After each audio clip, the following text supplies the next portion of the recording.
Hi, this is Tommy from ActiveContext.net. Please like and subscribe so you don't miss any of my future posts. Today I'm going to talk to you about a movie called Rawhead Rex. I recently got this in a movie haul I did, I don't know, a couple of weeks ago. You can find the link up here somewhere. As I said back then, I have seen this movie a couple of times before. Kind of saw it when it came out, more or less, I think, on VHS. And I have seen it a couple of times since then. And I have, for each time I have seen it, I have thought it was less and less good, so to speak. And that's not really true. Well, it's true, but you don't. I don't have that. I don't have that kind of constructive thoughts to why it became less and less impressive to me. Because when I was a youth, if this came out, I can't remember when this came out, but it came out in the mid 80s or something, early 80s maybe. And when I first saw it, I was very impressed by this Rawhead Rex monster. I loved monster movies, and I loved Clive Barker's stories. I can't remember if I have seen Hellraiser by this point, or if Hellraiser came before or after this. I have really no idea. But Clive Barker wrote the story that this is based around. He also wrote the screenplay for this movie, which back then I thought was amazing, because I really liked his way of telling a story. It's always like that when you're younger, I think. You get more impressed by movies or music or whatever, because you don't have that experience. Oh, that's my cat. She doesn't usually come out when I review movies, but sometimes I think she's been in one of my videos before. Oh, never mind. When you're a youth, you really tend to get those either very high emotions where you're totally impressed, or when you're kind of totally bored by something. When you get older, you get a much more narrow perspective of things, I think.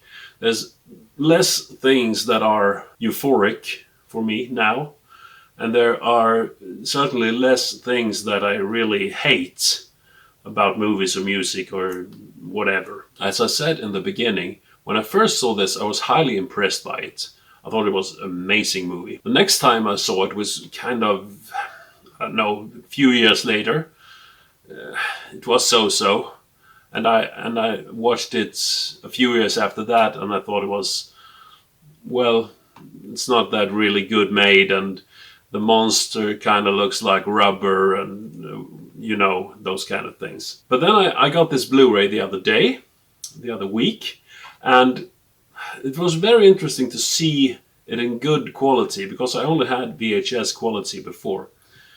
And the monster itself is still kind of like rubber, but it doesn't matter. I don't care. It's 80s fetishism, so to speak. It's rubber, and it looks fake, but it's okay.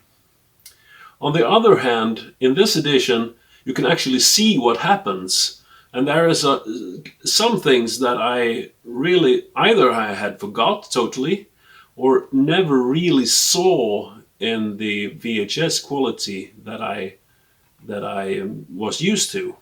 There are some glowing eyes on this monster, for instance, that really didn't come across in the low quality of the VHS. I also learned that this is actually the first time this is available on Blu-ray or DVD or digitally, I don't know, that the ratio is correct, because the other VHS was in 4:3 format, and this is in 1.85 to 1 format. So this is the correct aspect ratio, and that also makes this a better movie, I think.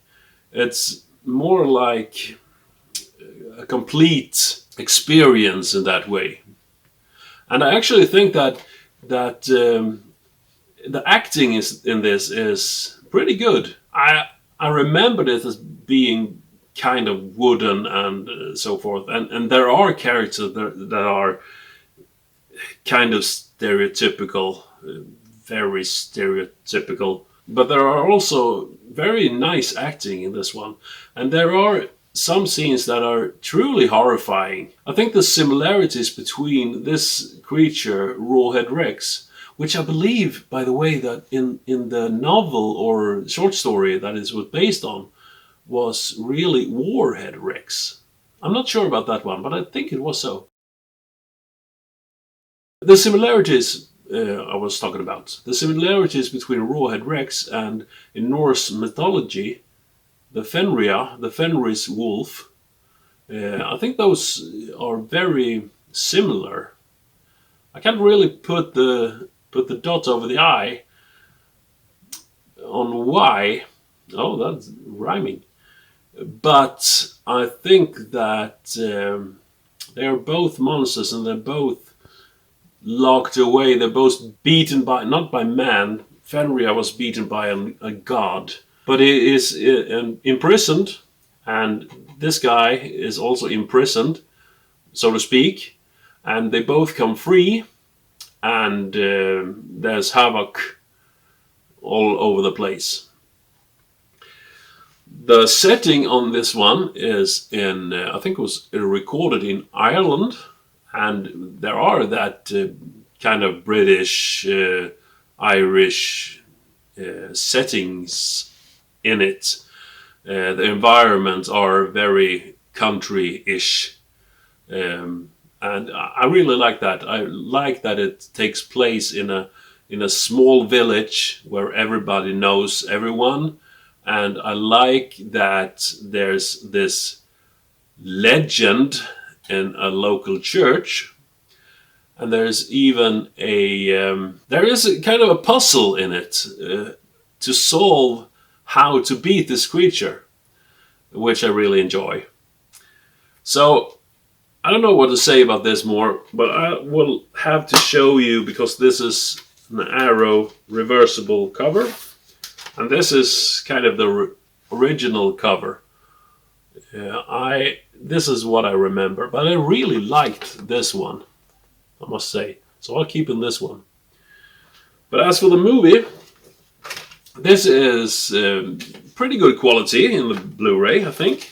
Of course, this is an old movie and it's restored, but still there's some grain to it, which I wouldn't have mind if it was reduced.